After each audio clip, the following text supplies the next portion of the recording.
그 가운데 방백들은 부르짖는 사자요, 그 재판장들은 이튿날까지 남겨두는 것이 없는 저녁 일이요. 지도자들의 포악함. 이거 다 내 거야.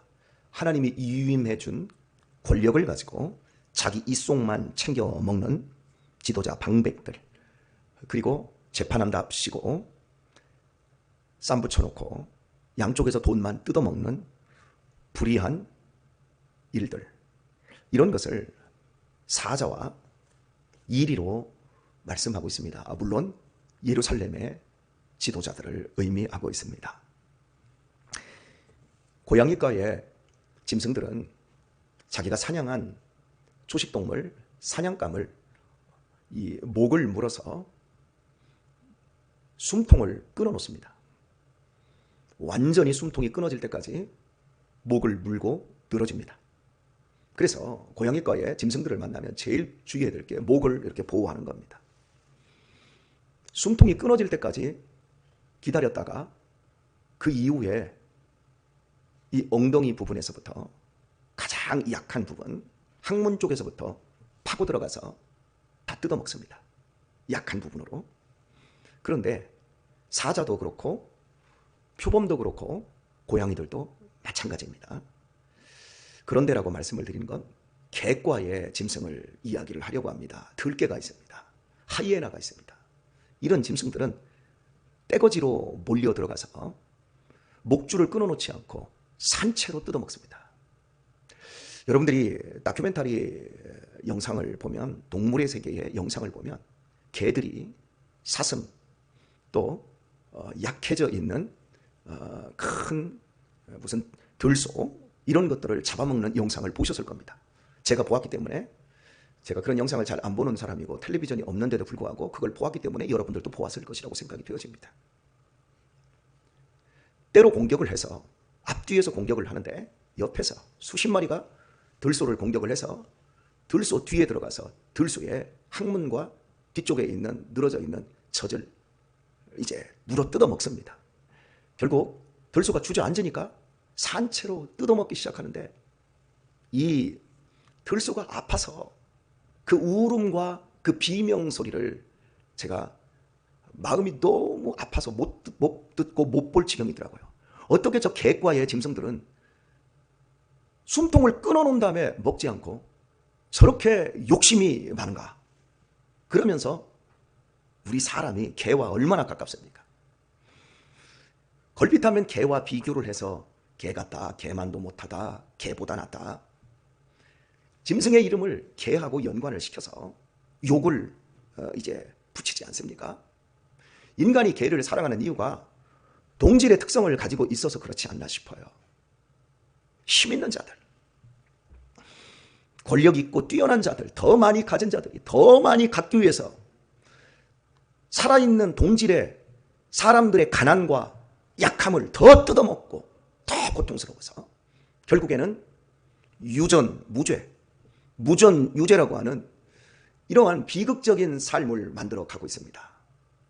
있는 자들이 더 뜯어먹어서 없는 자들을 산채로 죽여가고 있는 사회, 그 사회가 자본주의의 병폐라고 할 수 있겠습니다.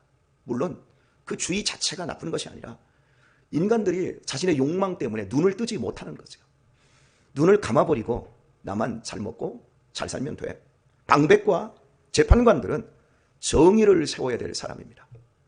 그리고 공의를, 가난한 사람들도 함께 살 수 있는 사회를 만들어 가야 되는 사람들인데 이들이 개과의 짐승들처럼 이거 내 거야, 건드리지 마, 부르짖는 사자가 되어 있고 다음 날까지 남기지 않는 저녁 이리 때와 같이 철저히 먹어치우는 이런 사회가 이스라엘 사회, 예루살렘 사회였다는 거예요.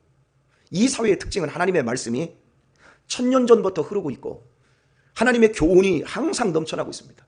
하나님의 말씀의 핵심이 뭡니까? 하나님의 말씀을 듣고 하나님을 사랑하고 하나님의 교훈을 통해서 사람을 사랑하는, 그것이 율법의 골자예요.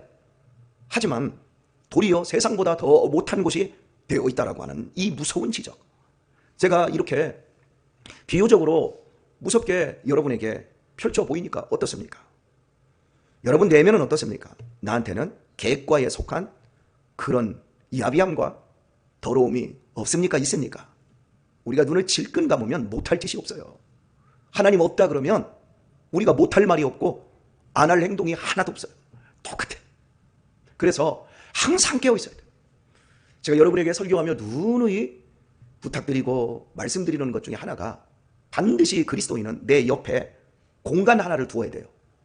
헐벗고 굶주리고 고난당하는 사람들, 나보다 약한 사람을 반드시 품어줄 수 있는 공간, 그것이 시간적인 공간이든 그것이 마음의 여유든 항상 나 혼자 독불장군으로 나 열심히 신앙생활 하거든요. 나 오늘도 은혜 많이 받았거든요. 나 봉사 많이 하거든요. 이렇게 자기를 강화하기보다 내 주변을 보다듬을 수 있는 이런 넉넉함으로 나아가는지를 항상 살펴야 됩니다. 그렇지 않으면 우리들이 저녁 이리와 부러지는 사자처럼 변할 수 있다는 거죠. 예루살렘에게 주어진 권력의 특징은 철저히 낮아지는 겁니다. 봉사하는 것입니다. 섬기는 것입니다. 우리나라의 경찰을 뭐라고 하죠? 민중의 지팡입니다. 민중들이 의지할 지팡입니다. 하지만 제가 살아온 70년대, 80년대, 90년대 초반까지도 경찰은 민중의 지팡이가 아니라 민중의 몽둥이였습니다. 누구의 몽둥이? 독재 권력의 몽둥이였습니다. 경찰이 얼마나 무서웠는지 모릅니다. 지금 세상이 너무너무 좋아져서 현재의 대통령의 반대 정파에 있는 지도자들이 국회 연설하면서 대통령이라고 부르지 않아요. 무슨 씨라고 얘기해요. 예전에는 아무리 나하고 뜻이 안 맞는 대통령이라 할지라도 정파가 반대라 할지라도 공적인 자리에서는 존중하는 것으로 국민이 세워주었기 때문에 대통령이라고 말을 했어요. 근데 지금은 공적인 자리에서조차 그러지 않아요. 제가 그런 장면들을 보면서 저 사람이 교수인데, 교수 출신인데, 저 사람이 박사 출신인데, 저 사람이 우리나라에서 최고의 학벌을 가졌고 자식들이 의사고 리더들인데 저렇게 말을 하면 결국 자업자득이라고 내가 남에게 대접을 받고자 하면 대접을 해줘야 되는데 저 사람을 통해서 앞으로 펼쳐질 저 사람들의 가족사가 어떻게 되어질까? 오늘 우리들이 들여다보아야 될 본질적인 문제들, 그런 문제들이 봉사와 섬김이라고 하는 것을 가지지 못하면 다 객과의 짐승들처럼 상대방을 때려잡는 대로만 가는 거예요. 그러면 악순환의 고리가 계속 이어지는 거죠. 원수 갚는 것이 사람에게, 우리에게 없습니다. 원수는 하나님이 갚아주십니다. 그래서 로마서에서 우리에게 원수를 네가 먹여라, 원수를 입혀라. 그리하면 그 숯불이 그 원수의 머리 위에 올라가는 것과 똑같아. 하나님에게 달려있다는 거예요. 다. 우리는 봉사하고 섬길 뿐이에요. 내가 뭔가를 할 수 있는 게 없어요. 제가 여러분들에게 목양을 하고 있지만 제 목양으로 여러분이 변한다고요? 절대 안 변해요. 저에게 여러분이 감동받는다고요? 감동받아서 여러분들이 변하여 개과 고양이와 같은 심성들이 예수님의 말씀으로, 예수님의 심령으로 변한다고요? 절대 안 변합니다. 성령님께서 말씀 가운데 여러분을 깨닫게 하시고 교훈하시고 책망하게 하시고 혼과 영과 관절과 골수를 찔러 쪼갤 때 여러분의 심령이 변화되어집니다. 제가 하지 않아요. 제가 못해요. 그래서 저는 그냥 말씀을 섬기고 말씀을 봉사할 뿐이에요. 여러분 역시도 마찬가지예요. 이번 주에도 우리가 행복학교를 하지만 행복학교는 반드시 시행착오를 어마어마하게 거쳐야 됩니다. 왜요? 행복학교를 운영하는, 서비스하는 선생님들의 마음속에, 봉사자들의 마음속에 행복이 없으면 참여하는 아이들의 마음에 행복이 안 들어갑니다. 우리 마음에, 부모 마음에 평안함이 없고 든든함이 없으면 아이들에게 평안함과 든든함이 안 들어갑니다. 아무리 평안한 시설과 평안한 잠자리와 편안한 옷과 편안한 학원을 보내고 해도 애들에게 편안함이 안 들어가요. 하나님이 해주셔야 돼요. 그래서 부모는 자녀에게 서비스를 하고 있는 거예요. 누구의 자녀입니까? 우리의 이 자녀들을 하나님이 우리에게 맡겨주신 것뿐이에요. 권력이라고 하는 것들을 우리가 들여다볼 때 반드시 그것이 서비스고 그것이 섬김이라고 하는 사실을 들여다보지 못하면 내가 하는 거예요. 내 공로가 되고 내 자랑이 될 수 있는 거예요. 조심해야 돼요. 목사가 목회를 하면서 저도 이 교회에서 꽤나 했지만 다 은혜예요. 나 같은 거 그냥 불러주신 것만 해도 내가 너무너무 감사해요. 제가 여러분에게도 지난주에 말씀드렸지만 저는 버린 게 없어요. 버릴 게 없었거든요. 가진 게 있어야 버리죠. 그런데 제 주변에는 가진 것을 버리고 주님을 쫓은 사람들이 있어요. 수원대학교 교수직을 내려놓고 오신 분이 계시고, 수원에서 공무원을 하시던 분이 저랑 함께 수원신학교 야간을 공부하시고 공무원을 때려치우시고 화성에 조암에 개척교회를 하겠다고 시골로 들어가신 분이 계세요. 다 내려놨어요. 다 버렸어요. 근데 저는 버린 게 없어요. 그냥 불러주신 것만 해도 너무너무 감사해서. 근데 세월이 20여 년이 지나고 보니까 다 버리고 들어갔던 분들이 목회를 훌륭하게 하셔요. 그분들은 버리고 섬김과 봉사로 일관했고, 저는 버릴 것도 없었지만 하나님이 일찍 불러준 것만 해도 너무너무 감사해서 그냥 섬기고 봉사, 이것은 내가 하는 게 아니고 하나님이 하시는 거다. 내가 아무리 노력하고 열심히 해도 다 하나님이 일구신 거다. 이런 마음을 가지니까요, 저도 편하고요, 삶이 더 행복해진다는 것을 느낍니다. 잘 섬기고 잘 봉사하기를 축복합니다. 그리고 평안하기를 바랍니다. 우리나라 경찰들은 민중의 몽둥입니다. 그러나 지금 경찰들이 많이 순해졌어요. 우리나라도. 얼마나 친절한지 몰라요.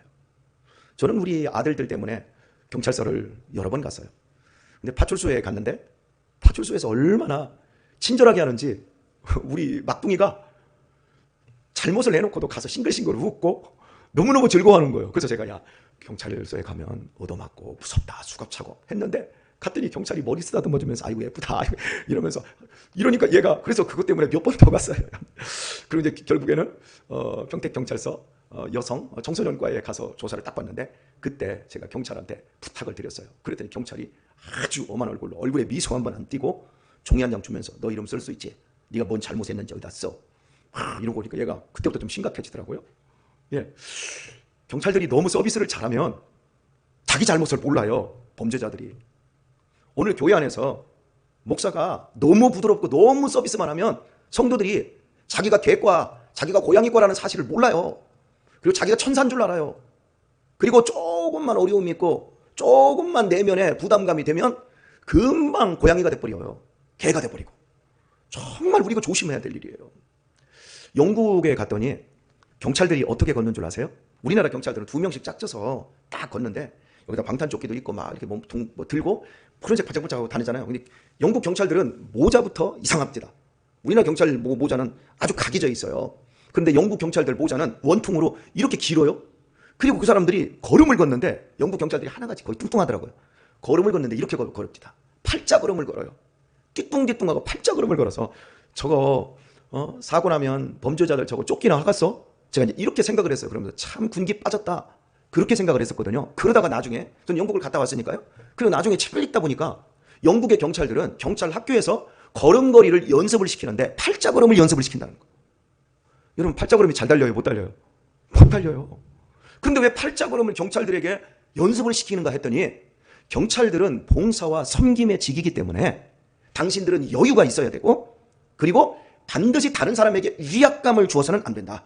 그래서 당신들이 사람들이 있는 곳에서 경찰이 나타나면 웃음을 줄 수 있고 포근함을 줄 수 있으려고 한다면 우리나라처럼 각지게 걷지 말고 모자도 둥그렇게 하고 걸음걸이도 띠뚱거리는 오리처럼 이렇게 걸어야 된다. 이야, 제가 그런 내용을 책에서 읽다가 놀람과 감동을 동시에 받았어요. 사랑하는 교회 여러분, 우리 어떻습니까? 오늘 또 국토횡단을 하지만 우리 애들과 함께 우리는 축지법을 씁니다. 어마어마하게 빨리 걷습니다. 가야 하니까, 애들을 끌어올려 줘야 되니까. 그런데요, 우리가 가는 인생길만큼은 우리 독주하는 인생이 절대 아닙니다. 하나님이 나를 불러주신 자리, 나와 함께 살아가는 가족들, 함께 교회를 일구어가는 우리의 이 삶에는 반드시 내 옆에 아름다운 공간 하나를 두고 사람들과 함께 포근하게 따뜻하게 함께 걷는 것입니다. 우리 내면들을 항상 살펴보시고 우리가 하나님과 더 가까워지는, 그래서 포악한 마음, 하나님의 교훈을 듣지 않는 타협한 반항적인 심성들이 우리 안에서 다 녹여져서 더욱더 온유하고 따뜻한 예수님의 성품을 담는 성도들이 될 수 있기를 바랍니다. 하나님을 가까이 하는 수밖에 없습니다. 하나님과 가까워지는 방법밖에는 없습니다. 오늘의 말씀을 맺으면서 제가 유아 얘기를 여러분에게 꺼냈는데 참 어려운 아이였어요. 정말 어려운 아이였어요. 그 아이를 저희가 잘 케어하지 못했다면 유아는 천리말리 부모의 마음에서 멀어지고 애착이 되지 않은 상태에서 좋은 대상 관계도 되지 않는 고독한 하이에나가 될 가능성이 굉장히 높았어요. 왜냐하면 늘 사고뭉치였기 때문에 나쁜 피드백을 해줍니다. 넌 왜 그러니? 너는 왜 그 모양이니? 너는 왜 꼴통이니? 그러면 이게 더 강화가 되는 거예요. 사람은 유신이처럼 처음부터 명민하고 빠릿빠릿하지만 유아처럼 굉장히 늦을 수가 있어요.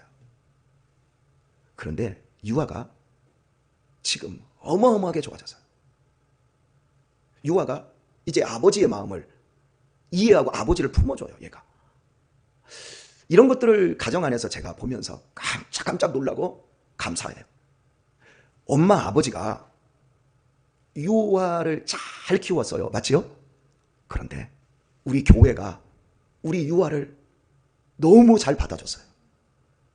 너무 감사해요. 우리 유아가 도둑질 많이 하는 걸 아시는 분들이 우리 유아한테 자꾸 돈을 주죠. 지난주에도 돈을 주고 지지난주에도 돈을 주니까 얘가 돈을 이제 모아서 다 가지고 있다가 쓸 걸 쓰고 가도 도둑질을 안 해요. 이거 누가 주셨어요? 이거 수성이 엄마가 주셨어요. 이거 민장로님이 주셨어요. 참 민장로님은 참 생각할수록 참 지혜로우신 분인 거예요. 그러니까 한 아이가 그 포악함과 잘못된 사고들을 갖는 이런 부분들을 우리가 고쳐낼 때 온 마을이 함께 만나는 사람들의 공동체가 다 필요한 거예요. 우리 유아가 그래요. 나는 이 세상에서 엄마 아빠 다음으로 강은희 집사님이 제일 좋아요. 왜? 받아주거든. 지지해주거든. 그러니까 아무리 이 땅에 이 나쁜 인생도 못난 인생도 포악한 인생도 자기를 정말 사랑해주는 존재를 한번 만나기만 하면 얘가 사람은 다 바뀌게 되어 있어요. 그래서 우리 그리스도인은 내가 가지고 있는 자그마한 권력과 자그마한 에너지들을 반드시 내 옆에 사람을 끼고 그런 사람들을 보다듬으며 함께 가야 되는 거예요.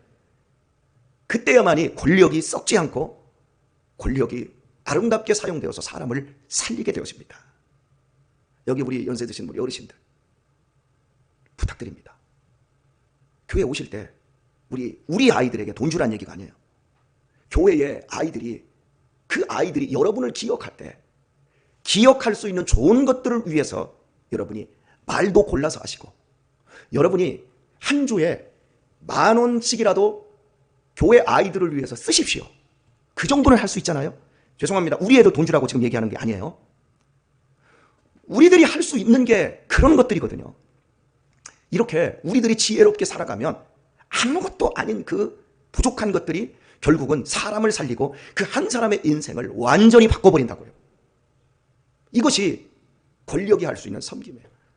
똑바로만 걷지 마시고 팔자로도 거세요. 오다리로도 걸으세요. 그러면서 함께 사람을 살리는 그런 공동체, 그런 사역, 우리 인생 속에서 아름답게 펼쳐질 수 있기를 예수님의 이름으로 축원합니다.